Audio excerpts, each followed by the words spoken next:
મિત્રો આપણે હવે 12મા ધોરણના પહેલો પાઠ સજીવોમાં પ્રજનન એના અંત તરફ આપણે જઈ રહ્યા છીએ. હવે આપણે એવું જોયું કે સજીવોની અંદર વાનસ્પતિક પ્રજનન થાય, અલિંગી પ્રજનન થાય, એની આપણે વિગતવાર પ્રકારોની વાત અગાઉ શીખ્યા. હવે આપણે આ પાઠનો છેલ્લો પ્રકાર શીખીએ છીએ, લિંગી પ્રજનન. આપણે ગયા લેક્ચરમાં જોયું કે અલિંગી પ્રજનનનો મતલબ જન્યુઓના ફલન મિલન વગર જે સજીવ ઉત્પન્ન થાય એ અલિંગી પ્રજનન કહેવાય. લિંગીમાં એનાથી ઉલટું વિજાતીય પ્રજનન કોષો એ જ્યારે એકબીજામાં વિલીન પામી અને બનાવે ફલિતાંડ અથવા તો યુગ્મક, એને કહેવાય લિંગી પ્રજનન. એવા લિંગી પ્રજનનની વાત આજે આપણે કરવાના છીએ. મોટાભાગે ઉચ્ચ સજીવોમાં જોવા મળતું પ્રજનન છે. નિમ્ન સજીવોમાં પણ જોવા મળે, નિમ્ન સજીવોમાં ગૌણ છે અને આ મુખ્ય છે. ઉચ્ચ સજીવોમાં અલિંગી પ્રજનન એ ગૌણ હોય અને લિંગી પ્રજનન છે એ મુખ્યત્વે સામાન્ય રીતે થઈ રાખતું હોય છે.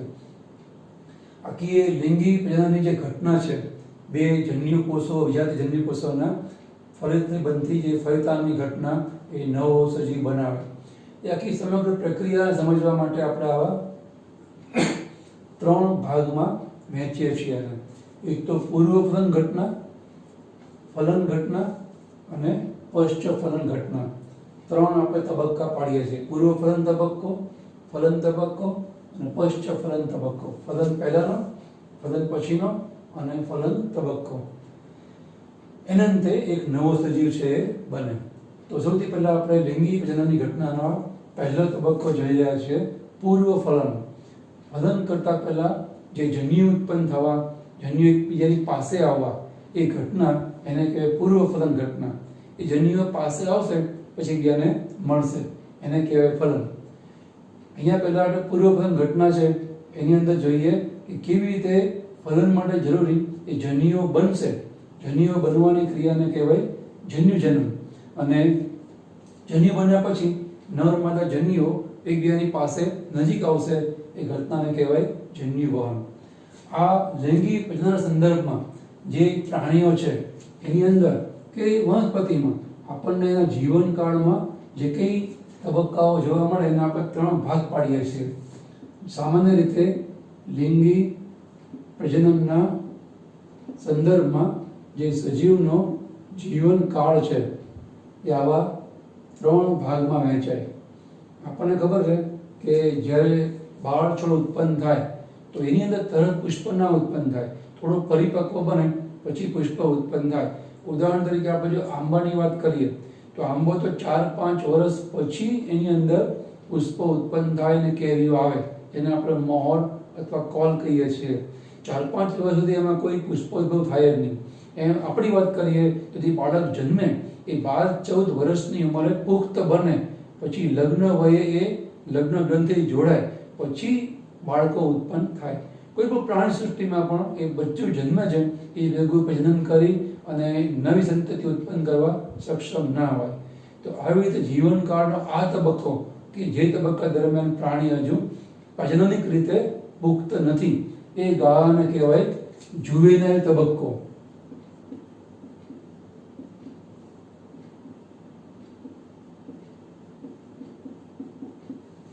જેને આપણે ગુજરાતી ભાષામાં સગીર વય કહીએ છીએ. હજુ રિપ્રોડક્ટિવલી પ્રજનન દ્રષ્ટિએ પુખ્ત નથી. શુક્ર અંડકોષો ઉત્પન્ન કરવા સક્ષમ નથી. વનસ્પતિ હોય તો હજી પુષ્પ ઉત્પન્ન કરવા સક્ષમ નથી, એટલે કે પરાગરજના અંડકોષો ઉત્પન્ન કરવા સક્ષમ નથી. તો એને કહેવાય જુવેનાઇલ તબક્કો. અને વનસ્પતિ હોય તો આપણે એને કહીએ છીએ વાનસ્પતિક તબક્કો.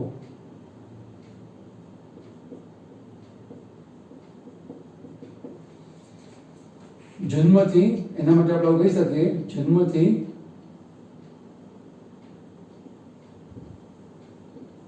પ્રજનન વય સુધીનો સમયગાળો એને કહેવાય જુવેનાઇલ તબક્કો. અહીંયા એક પ્રશ્ન આપણને એવો થાય, ઉદાહરણ તરીકે એક XYZ કોઈ વૃક્ષ છે, હજુ એ વૃદ્ધિ તબક્કામાં છે. પહેલું વર્ષ, બીજું વર્ષ, ત્રીજા વર્ષને અંતે હવે એમાં પુષ્પ છે એ ઉત્પન્ન થાય છે. ચારે તરફ હવાઈ નહીં તો આપણને પુષ્પ જોવા મળે છે. તો 3 વર્ષનો ગાળો એને આપણે કહી શકીએ વાનસ્પતિક છે. એટલે વાનસ્પતિક તો પ્રાણીઓ તો આપણને કહેવાય જુવેનાઇલ તબક્કો. હવે ત્રીજા વર્ષના અંતે દર વર્ષ, ચોથા વર્ષે, પાંચમા વર્ષ, દર વર્ષે એ આંબા ઉપર અથવા તો લીમડા ઉપર કેરી કે લીંબોડી આવશે. તો જે 3 ને 4 વર્ષ વચ્ચેનો ગાળો છે, માનો કે આંબાની કેરી આવવાની સિઝન એ ઉનાળો છે, તો એ ઉનાળા વચ્ચેની 2 ઋતુ, ચોમાસું અને શિયાળો, એ વખતે એને શું કહેવાય? એ ન તો પુષ્પો ઉત્પન્ન કરતી અવસ્થામાં છે, આટલો અવસ્થાનો ગાળો વાનસ્પતિક વૃદ્ધિનો ગાળો છે. એ પૂરો થઈ ગયો, વનસ્પતિ પરિપક્વ થઈ ગઈ, પ્રાણી પરિપક્વ થઈ ગયું, એની પર બચ્ચા ઉત્પન્ન થાય અથવા પુષ્પો અને ફળ ઉત્પન્ન થાય એ ક્ષમતા આવી ગઈ. આ એ પણ છે. પણ 2 પુષ્પોદ્ભવ વચ્ચેનો સમયગાળો એને શું કહેવાય?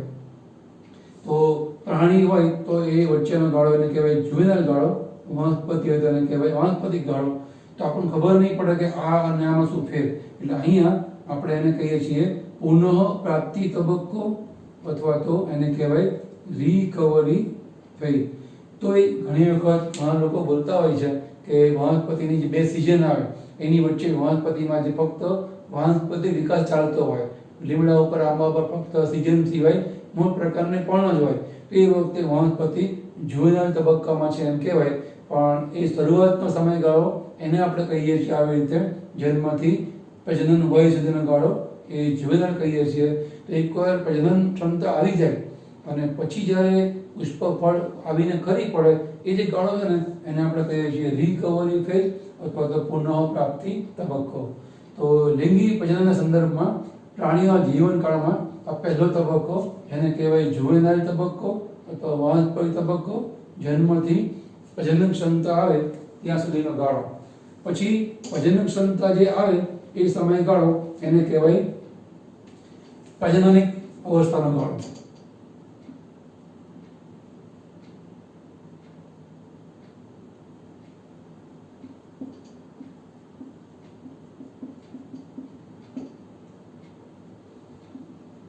પુખ્ત અથવા પરિપક્વ તબક્કો, જેમાં એ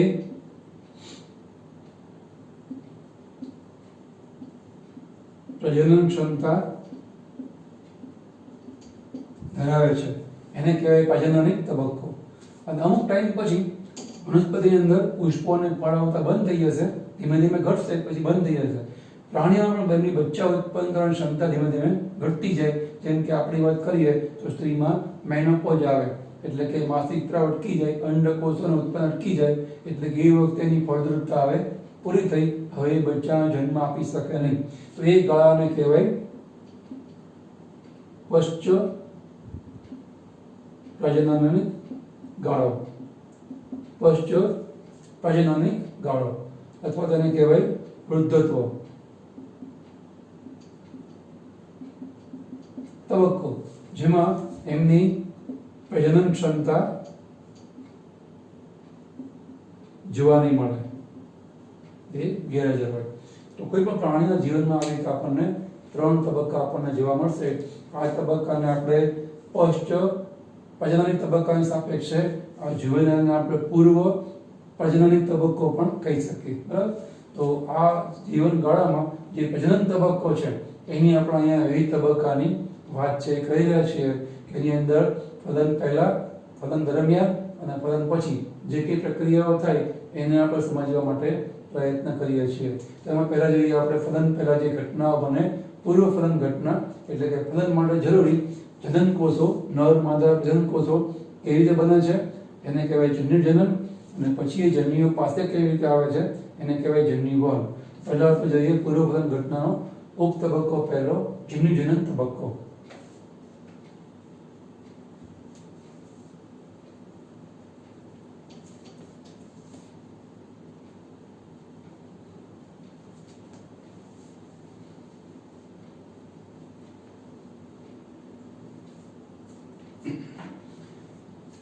એમ અહીંયા જન્યુઓનું નિર્માણ થાય છે. તો જન્યુઓનું નિર્માણ છે એ જે થાય એ આખી ઘટનાને કહેવાય જન્યુજનન તબક્કો. તો એમાં જે જન્યુઓ બને છે એ જન્યુઓના કદ આકાર પ્રમાણે એને મુખ્ય આપણને બે પ્રકાર જોવા મળશે. જો કદ અને આકારમાં જન્યુ સરખા હોય એને કહેવાય સમજન્યુ અથવા ઘટનાને કહેવાય સમજન્યુતા. અને કદ અને આકારમાં જો જન્યુઓ જુદા હોય તો એને કહેવાય વિષમજન્યુઓ. અને આ ઘટના વિષમજન્યુ ઉત્પન્ન થવાની એને કહેવાય વિષમજન્યુતા. સમજન્યુતા એટલે જેમાં જન્યુ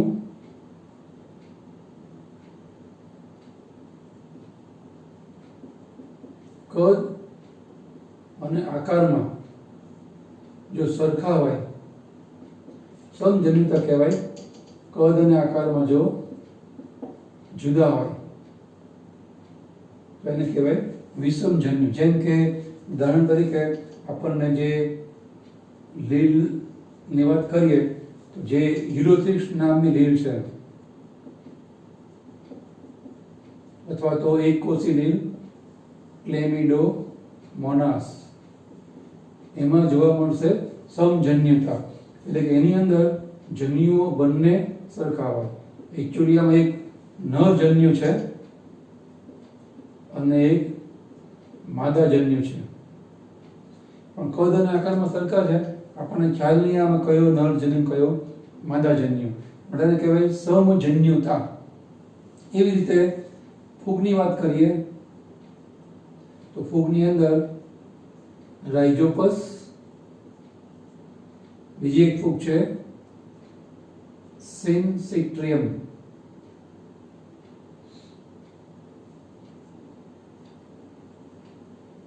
એમાં પણ આપણને આવી રીતે જોવા મળશે સમજન્યુતા. જ્યારે અમુક એવા સજીવો છે જેમ કે લીલમાં આપણે જોઈએ તો કારા નામની લીલ, એની અંદર આપણને જોવા મળશે વિષમજન્યુતા. એટલે કે એક જન્યુ મોટો હોય, એક જન્યુ છે એ નાનો હોય. આ નર જન્યુ છે એ નાનો હોય અને ચલિત હોય, જ્યારે જે માદા જન્યુ છે એ કદમાં મોટો છે અને આપણને દેખાય જ છે કે એમાં નર જન્યુની જેમ કશા નથી, એટલે અચલિત છે. તો આવી રીતે આ બે જે જન્યુઓ છે એ અલગ અલગ છે એમની રચનામાં, વર્તનમાં, કદમાં. તેને કહેવાય વિષમજન્યુ પ્રકારની મેથડ. એવી રીતે જે કંઈ ઉચ્ચ વનસ્પતિઓ છે, દ્વિઅંગી, ત્રિઅંગી,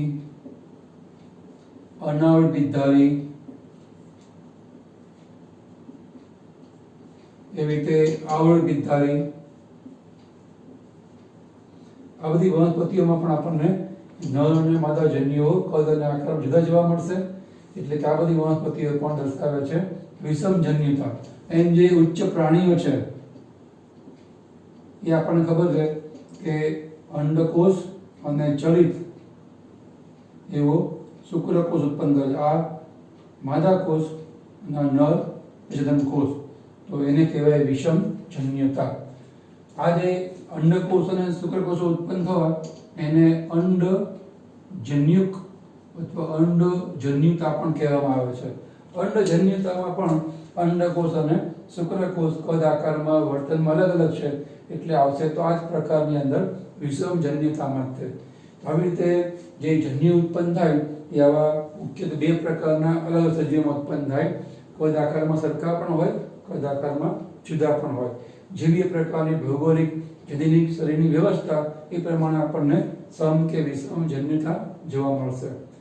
એ સિવાય બીજી એક બાબત એ છે કે જે સરખા કે અલગ પ્રકારના જન્યુ ઉત્પન્ન કરે છે એવા જે સજીવો છે એનું સુકાય એ કોઈ વખત આપણને એવું જોવા મળે. તમને મિત્રો યાદ હશે સુકાય એટલે શું? સુકાઈને ઇંગ્લિશમાં થેરસ કહેવામાં આવે છે. એનો અર્થ શું થાય? તો જ્યારે આપણે એવું શીખ્યા કે વનસ્પતિ સૃષ્ટિના બે ભાગ પડે, પ્રાણી સૃષ્ટિ અને વનસ્પતિ સૃષ્ટિ.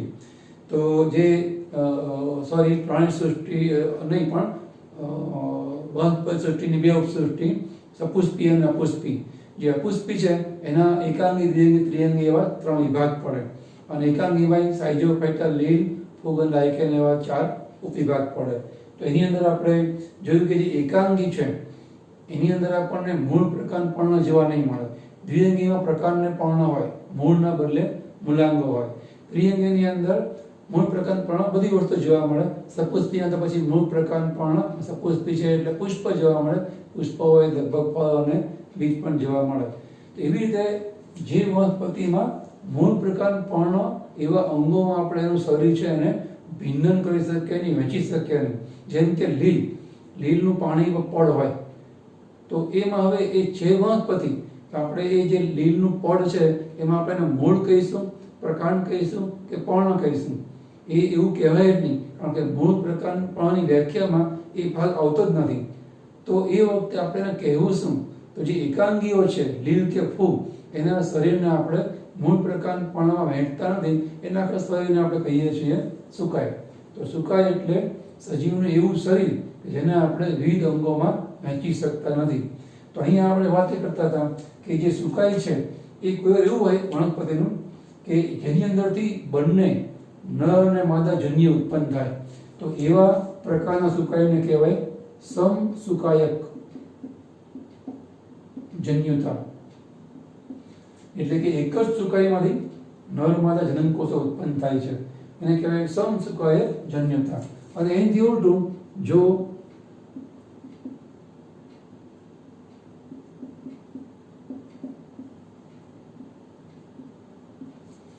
અલગ અલગ બે સુકાય એટલે કે નર અને માદા સુકાય, એમાંથી નર અને માદા જનનકોષો ઉત્પન્ન થાય તો એને કહેવાય વિષમ સુકાયક જન્યુતા. એ સિવાય જન્યુજનન આવી રીતે પણ થાય, એક જ સુકાઈમાંથી અલગ સુકાઈમાંથી નર માદા જનનકોષો ઉત્પન્ન થાય. એ સિવાય આપણને એવું જોવા મળે કે ઘણીવાર વનસ્પતિની વાત કરીએ, ઉચ્ચ વનસ્પતિમાં જન્યુજનન. તો ઉચ્ચ વનસ્પતિ બે પ્રકારની હોય. જો એ વનસ્પતિ એકલિંગી હોય, જેમ કે પપૈયું. પપૈયામાં પણ ખબર છે નર છોડ અલગ હોય, એમાં માત્ર નર પુષ્પ ઉત્પન્ન થાય, અને માદા છોડ અલગ હોય, એમાં માત્ર માદા પુષ્પો છે એ ઉત્પન્ન થાય. એટલે કે તમે ઘરે પપૈયા એક જ છોડ ઉગાડો અને માનો કે અનલકીલી કે અનનવિંગલી તમારી અજાણતામાં એ નર છોડ ઉગી ગયો, તો એ મોટો બનશે. 6-12 મહિના મોટા બન્યા પછી એની ઉપર પુષ્પો પણ આવશે, પણ પપૈયા રૂપી ફળ નહીં આવે. ફળ માત્ર માદા છોડ ઉપર જ આવે, અથવા સ્ત્રી કેસરમાં રીતે ફળ બને. તમે છોડ ઉગાડ્યો છે પપૈયાનો નર છોડ, તો એની અંદર તો આપણને પુંકેસર જોવા મળે, ત્રિકેસર હોય નહીં, એટલે ફળ જોવા મળશે નહીં. તો ટૂંકમાં પપૈયું છે આ રીતે એકલિંગી વનસ્પતિ કહેવાય કે જેની અંદર માત્ર નર પુષ્પો ઉગે નર છોડમાં અને માદા પુષ્પો ઉગે માદા છોડમાં. એવી પ્રકારની વનસ્પતિને દ્વિગૃહી વનસ્પતિ કહેવાય, અથવા તો દ્વિસદની વનસ્પતિ કહેવાય. ગૃહ એટલે ઘર, સદનનો મતલબ પણ ઘર, જેની અંદર નર માદા પુષ્પ માટે અલગ અલગ ઘર છે, અલગ અલગ છોડ છે, તો એને કહેવાય દ્વિગૃહી કે દ્વિસદની વનસ્પતિ.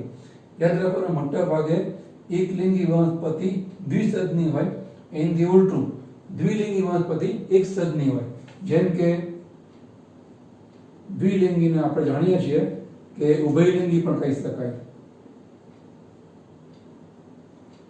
આપણી આસપાસ જોવા મળતી બધી વનસ્પતિ, જાસૂદ, સૂર્યમુખી, ગુલાબ વગેરે, તો એની અંદર જે પુષ્પો છે એમાં સ્ત્રીકેસર અને પુંકેસર બંને જોવા મળે છે. એના પુષ્પો છે ઉભયલિંગી કે દ્વિલિંગી કહેવાય, અને વનસ્પતિ પણ દ્વિલિંગી કે ઉભયલિંગી કહેવાય. તો આવી રીતે નર અને માદા પુષ્પ કે દ્વિલિંગી પુષ્પો એક જ વનસ્પતિ પર જોવા મળે. તો નર અને માદા જન્યુઓ એક જ વનસ્પતિ ઉત્પન્ન થાય એટલે એને કહેવાય એકગૃહી વનસ્પતિ અથવા તો એક સદની વનસ્પતિ. તો આવી રીતે વનસ્પતિમાં પણ અલગ અલગ રીતે નર અને માદા જન્યુ છે ઉત્પન્ન થતા આપણને જોવા મળે. યાદ રાખવાનું, એકલિંગી દ્વિસદની, દ્વિલિંગી એક સદની. એની અંદર એક વિવિધતા એ જોવા મળશે આપણને મકાઈની અંદર. મકાઈ એવી વનસ્પતિ છે કે જેમાં ટોચ ઉપર નર પુષ્પ થાય અને એની નીચે માદા પુષ્પ ઉગે છે. તમે જો અહીંયા વનસ્પતિ છે એ દ્વિલિંગી છે, કારણ કે નર માદા પુષ્પ એક જ વનસ્પતિ ઉપર છે અને બંને એક જ છોડ ઉપર, એક જ વનસ્પતિ બંને પુષ્પો છે, એક જ છોડમાં પુષ્પો છે, અને એક સદની પણ કહેવાય. યાદ રાખવાનું, અહીંયા પુષ્પો એકલિંગી છે, અહીંયા તો પુષ્પ એકલિંગી છે, છોડ પણ એકલિંગી છે. પપૈયાની અંદર નર પુષ્પો, માદા પુષ્પો, નર ને માદા છોડમાં અલગ અલગ છે. અહીં સામે મકાઈ એ ઉભયલિંગી છોડ છે, પુષ્પ એકલિંગી, પણ બંને નર માદા પુષ્પ એક જ છોડ ઉપર જોવા મળે એટલે છોડ છે એને કહેવાય ઉભયલિંગી. એ ખાસ ધ્યાન રાખવાનું. કદાચ એમસીક્યુમાં આપણને એવું ફેરવીને પૂછે કે મકાઈ કે પપૈયા માટે શું સાચું છે? પપૈયું છે એકલિંગી છોડ છે, મકાઈ છે એ પણ એકલિંગી છોડ છે, તો એ ખોટું કહેવાય. મકાઈ છોડ દ્વિલિંગી છે, પપૈયામાં એકલિંગી પુષ્પ જોવા મળે, મકાઈમાં એકલિંગી પુષ્પ જોવા મળે, સાચું છે. બેમાં એકલિંગી પુષ્પ જ જોવા મળે, નર્મદા પુષ્પો એટલે એકલિંગી પુષ્પો, પણ પપૈયામાં અલગ અલગ છોડ પર જોવા મળે, મકાઈમાં બંને એક છોડ ઉપર જોવા મળે. થોડુંક આવું ધ્યાન રાખીએ આપણે, તો આવી પ્રકારના જ્યારે વિધાનોવાળો પ્રશ્ન આપણી સામે આવે તો આપણને વાંધો ના આવે. તો આ રીતે એની અંદર આપણને જન્યુઓ છે ઉત્પન્ન થતા જોવા મળશે. હવે આપણે એ જોઈએ કે એની અંદર કેવી રીતે જન્યુ ઉત્પન્ન થયા પછી જન્યુનું વહન છે એ થાય છે.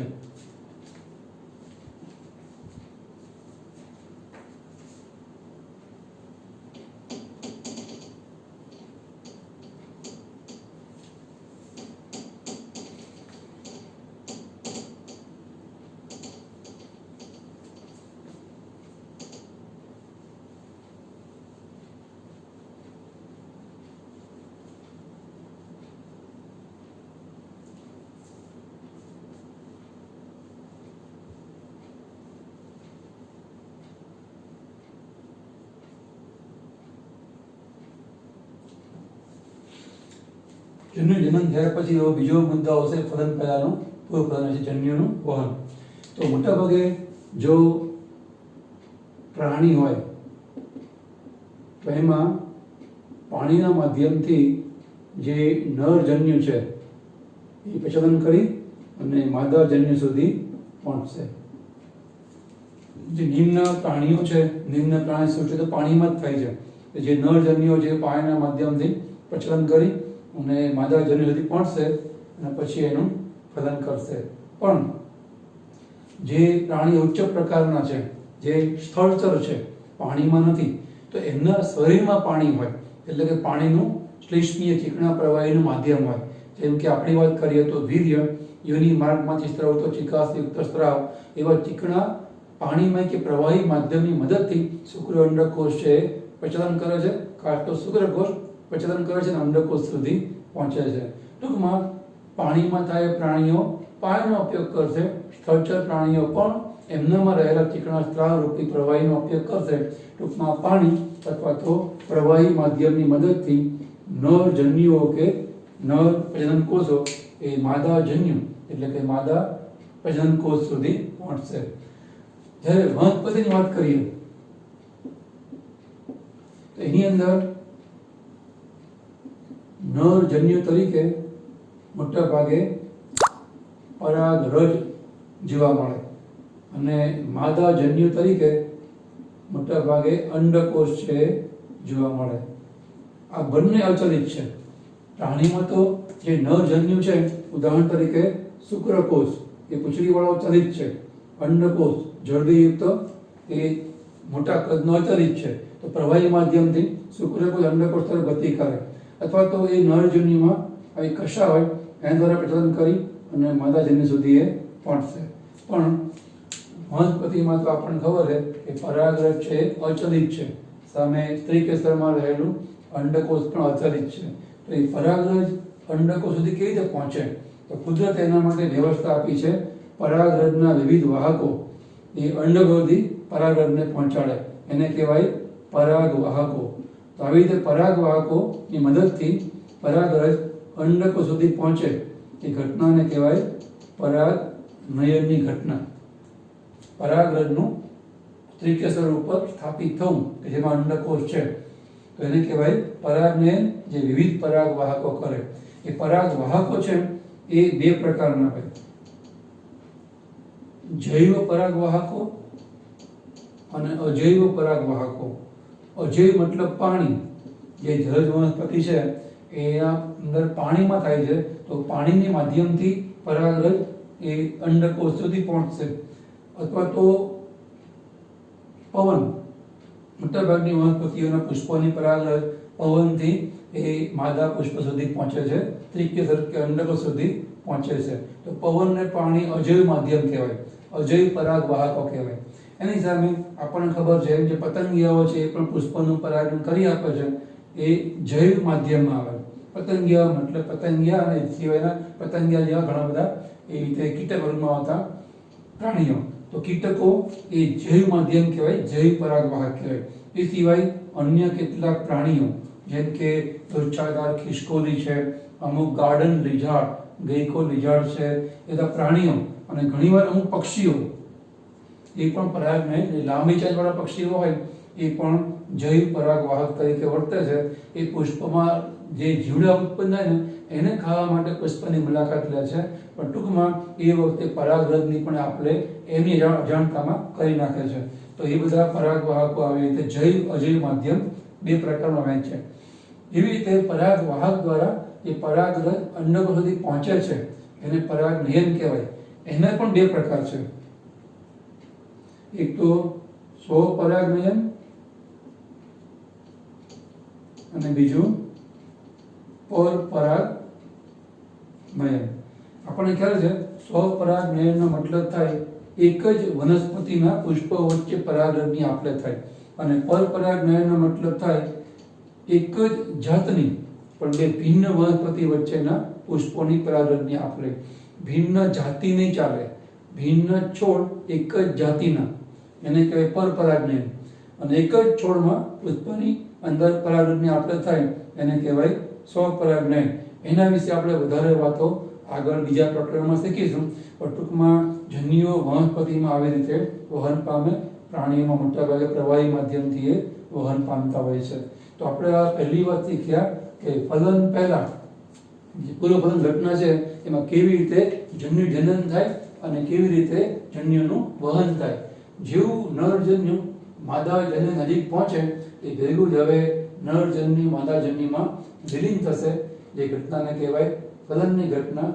એ હવે આપણે જોઈશું નેક્સ્ટ ટાઈમ. આજે આપણે રાખીએ છીએ.